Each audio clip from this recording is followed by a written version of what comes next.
This YouTube is all about this particular file within Moodle.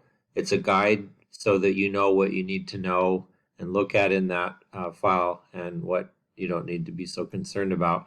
So this will help you focus for some test questions on this file, but more importantly, really from my perspective, just to understand the content.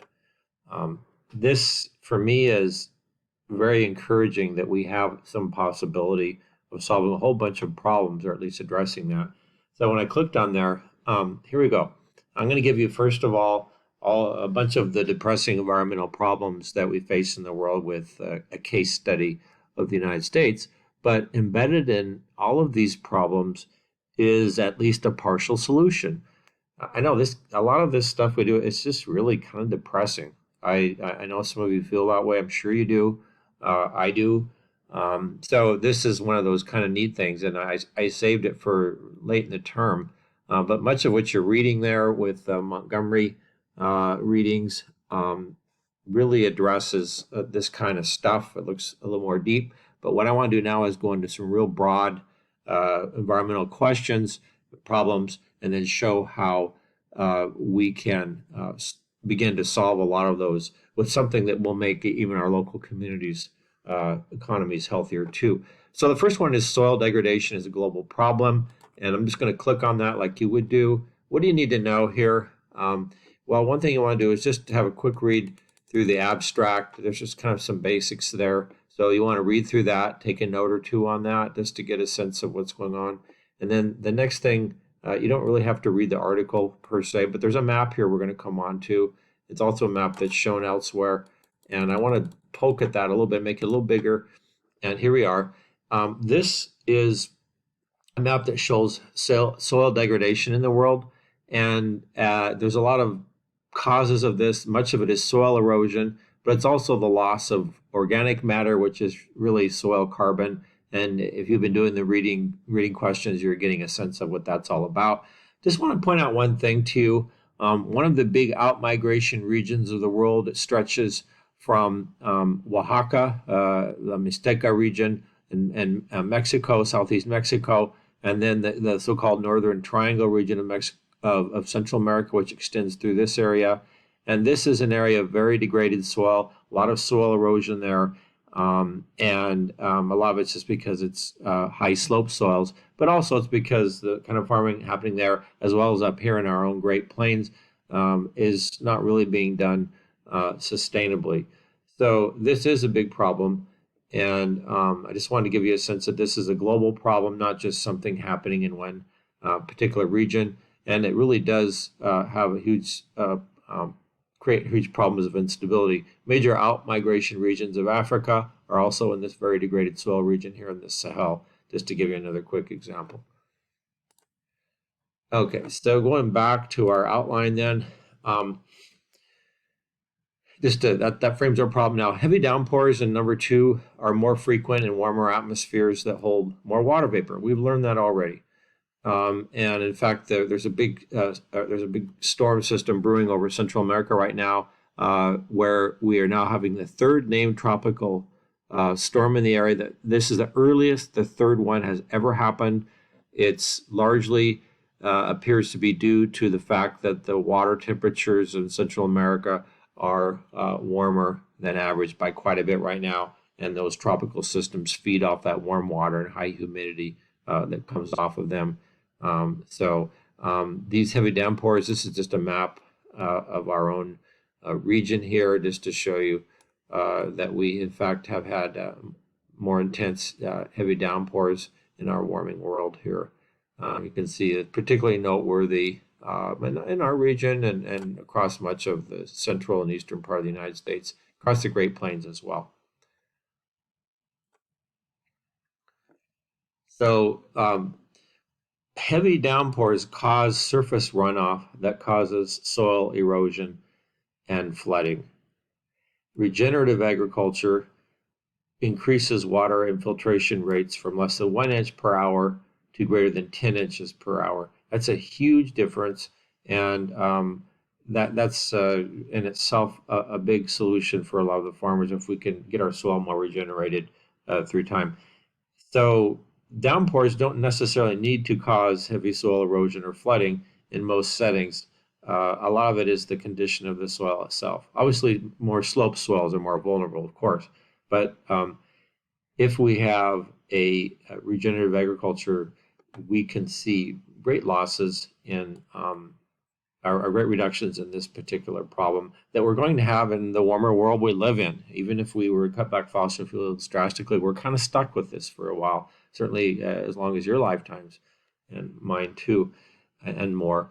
The third one is an interesting story, and I put this in last fall, where there's Midwest flooding in Great Lakes to record levels. This problem is continuing on. I almost updated it. In fact, you may have seen recently the huge floods in Michigan from a dam that broke.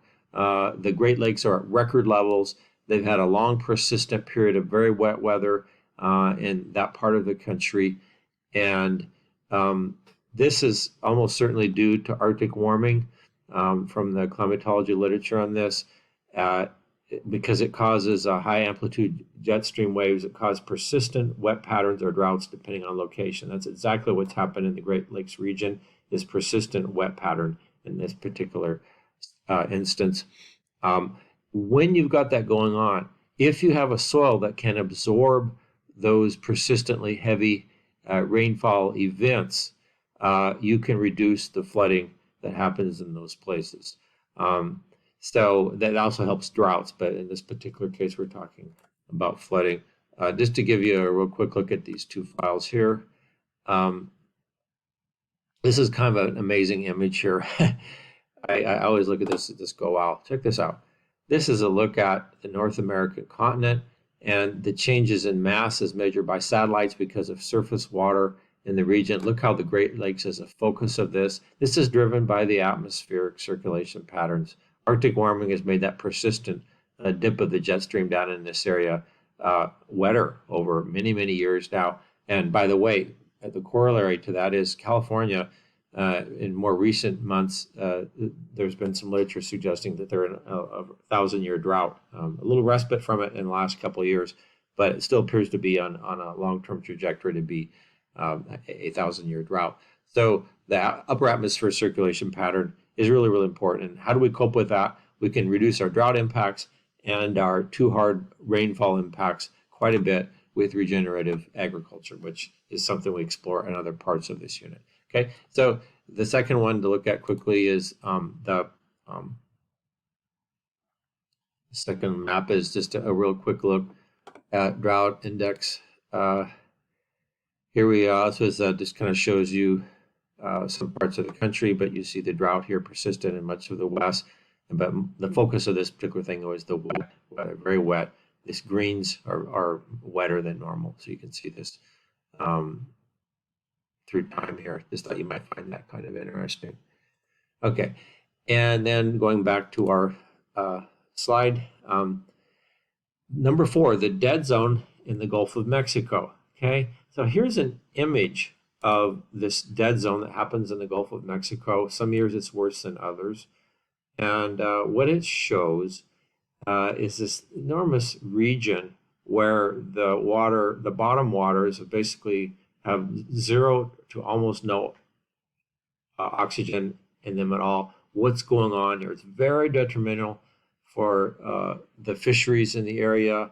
As you might imagine, especially the animals need oxygen, and when the oxygen levels get low, that can either reduce or eliminate animals in certain parts of that region. And so what do you need to know? So right below the graphs, just have a quick read through this paragraph here, okay? And I'm going to go through it just briefly here.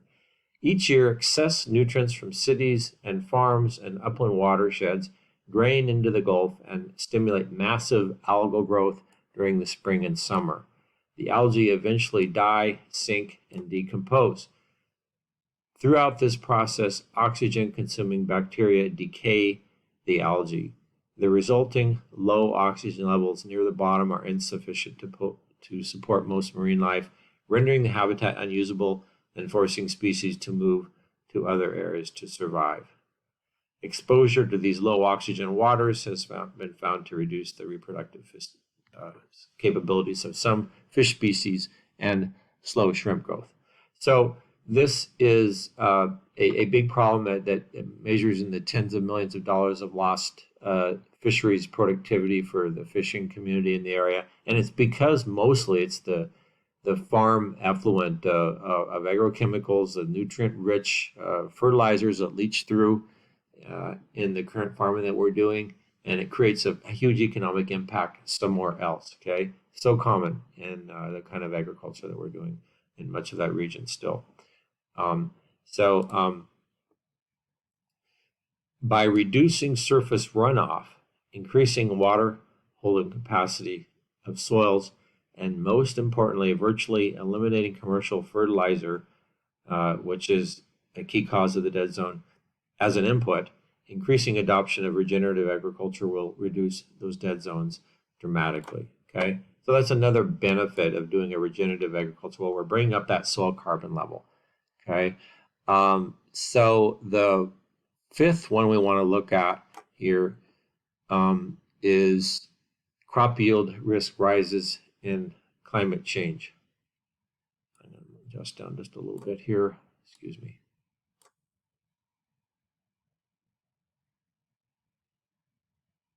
Oops, I'm not in the right spot.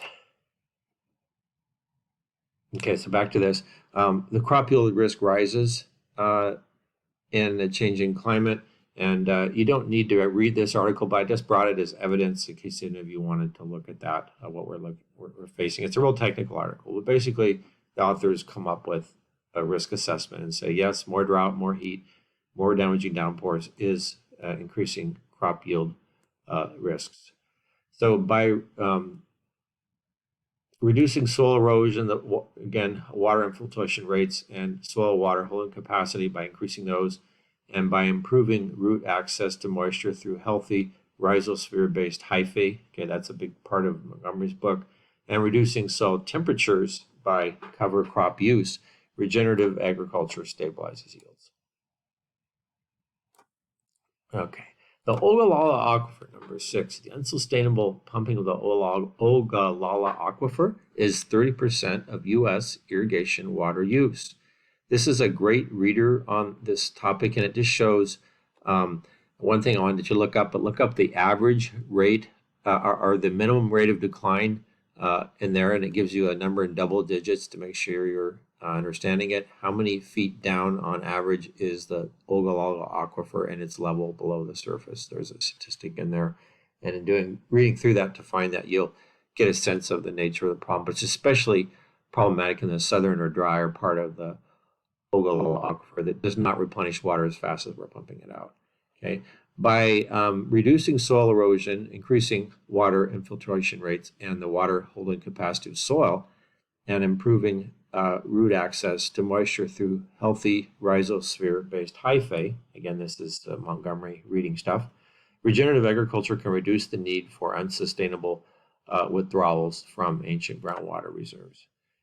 Okay, so in other words, how do we avoid pumping this at an unsustainable rate? One way is we get our soil to perform better, so we don't need to pump so much water up. It'll save us huge amounts of money. Imagine what it costs to pump water up hundreds of feet as it does in the southern part of that region. So huge benefits there. We can save that water for a less rainy day, if you know what I mean, in the future. Okay, we're going to do one more segment here. So I'm going to cut this one off, and then we're going to do the last part of this in the next YouTube.